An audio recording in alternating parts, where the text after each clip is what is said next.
Ya, shalom semuanya. Di sini kami dari kelompok H akan mempresentasikan tugas PKR 2 tentang etika Kristen, yaitu pandangan Kristen dalam perang. Kami, kelompok H, beranggotakan Abraham Argia, kemudian Aldo Wijaya, kemudian Kevin Josam, kemudian saya Nathan Eversi Abraham, lalu Surya Putra Lumban Tunggu. Nah, tadi sempat disinggung juga tentang etika. Apa itu etika? Nah, di sini etika adalah ilmu filosofi atau filsafat yang pelajari tentang benar atau salah, atau baik buruk dari suatu hal ataupun peristiwa ataupun sikap serta tanggung jawab seseorang dalam menjalaninya. Nah, jadi intinya etika ini membahas tentang baik benar, baik benar ataupun buruk dari suatu hal. Nah, mengapa etika ini penting? Karena topik perang ini sebenarnya masih menjadi perdebatan dalam etika Kristen. Nah, untuk selanjutnya akan diperjelas lagi oleh teman saya tentang etika Kristen. Dalam etika Kristen juga memiliki berbagai macam sifat. Yang pertama itu ada mutlak. Mutlak di sini bahwa apa yang dilakukan Allah, apa yang dilakukan kita itu tidak dapat dirubah, karena itu sudah sesuai dengan rancangan Allah seperti yang diterapkan dalam Maleakhi 3 ayat 6 dan Yakobus 4 ayat 6. Lalu ada berdasarkan pernyataan Allah. Berdasarkan pernyataan Allah di sini, Allah mewahyukan kita, ada pewahyuan umum dan pewahyuan khusus dalam Alkitab. Contohnya kalau pewahyuan umum itu Allah melakukan contoh atau hal-hal yang baik menurut Allah itu sendiri, hal-hal kristenisasi. Lalu ada preskriptif. Di situ preskriptif ini menentukan pandangan terhadap suatu hal, bagaimana kita menentukan sikap kita sesuai atau menurut Alkitab. Lalu ada sifat deontologis atau fokus pada proses.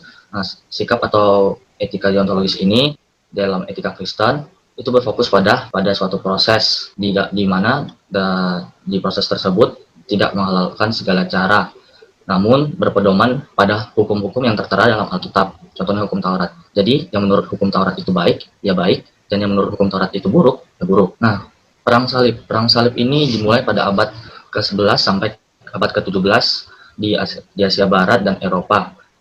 Perang salib ini dipicu oleh faktor-faktor utama, yaitu faktor agama, sosial ekonomi, politik, dan lain-lain. Nah, perang salib ini. Nah, pada pandangan Kristen itu ada beberapa paham. Salah satunya yang pertama itu adalah paham aktivisme. Nah, paham ini berpendapat bahwa seorang Kristen wajib untuk memenuhi atau mematuhi pemerintahnya, di mana khususnya dalam berpartisipasi dalam perang. Nah, kita tahu bahwa dasar dari etika Kristen itu adalah Alkitab. Nah, dari sudut pandang kekristenan itu, dalam menanggapi paham aktivisme itu, yang pertama, semua pemerintah itu kita tahu bahwa ditabiskan Allah. Tertulis dalam Roma 13 ayat 1, di mana Alkitab berkata bahwa sebab tidak ada apapun yang tidak berasal dari Allah. Tidak ada pemerintah yang tidak berasal dari Allah. Nah, yang kedua, yaitu karena Allah telah memberikan pedang kepada pemerintah yang berwenang. Kita berkata bahwa pemerintah adalah hamba Allah. Nah, jadi dari dua sudut pandangan Kristen tersebut, jadi kita bisa menarik kesimpulan bahwa siapapun yang menentang pemerintah dengan tidak terlibat dalam perang, maka dinyatakan menentang Allah. Berikutnya, pandangan Kristen pada paham selektif. Jadi pada selektif ini, perang itu bukan dibilang salah, dan juga bisa dibilang perang itu benar. Namun, perang ini merupakan jalan terakhir setelah berbagai macam cara untuk melakukan perdamaian. Jadi, perang ini jalan terakhir untuk kita lakukan setelah tidak bisa dinegosiasi. Contohnya pada perjanjian lama, kita bisa lihat pada saat Daud melawan Goliat, perang antara Israel dan juga Filistin. Di situ Tuhan berkenan kepada Daud untuk ikut perang melawan dan akhirnya membunuh Goliat, sehingga ada banyak faktor yang menjadi pedoman bahwa perang itu dianggap benar. Yang salah satunya yaitu tujuan dari perang itu sendiri. Bukan semena-mena kita dapat melakukan perang. Perang itu harus memiliki tujuan. Salah satunya tujuannya yaitu untuk memuliakan nama Tuhan. Yang ketiga yaitu paham pasifisme. Pasifisme sendiri itu berarti melakukan perlawanan terhadap perang, namun dengan cara yang halus atau cara yang damai. Nah, ada beberapa ayat Alkitab yang bisa menjadi acuan dalam pasifisme sendiri, yaitu saya ambil yang kedua ayat saja. Itu ayat pertama itu dari Keluaran 20 ayat 3 yang berbunyi jangan membunuh. Sudah jelas sendiri dari ayatnya bahwa membunuh itu tidak dibenarkan, dan dalam perang itu juga ada membunuh, dan intinya membunuh itu tidak dibenarkan oleh moral dan juga oleh Tuhan sendiri. Yang kedua itu dari Matius 5 ayat 9 yang berbunyi, "Berbahagialah orang yang membawa damai karena mereka akan disebut anak-anak Allah." Nah, menurut pasifisme sendiri itu, pasifisme itu kan melakukan perlawanan dengan cara damai. Nah, jadi menurut ayat Matius 5 ayat 9 ini, kita diharapkan membawa damai terhadap siapapun, termasuk orang-orang yang telah jahat kepada kita, karena mereka akan disebut anak-anak Allah. Terima kasih.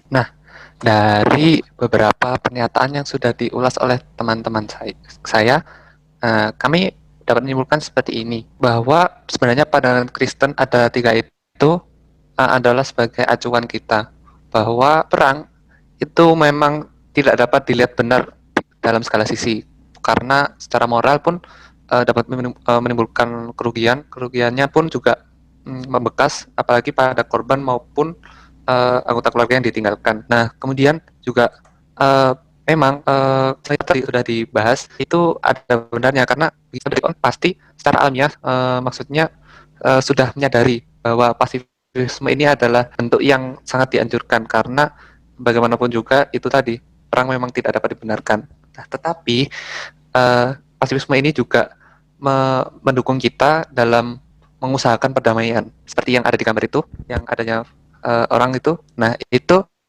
bagaimana mungkin dapat disimpulkan perdamaian di mana semuanya terbuka dan benar-benar tidak ada yang mengganggu.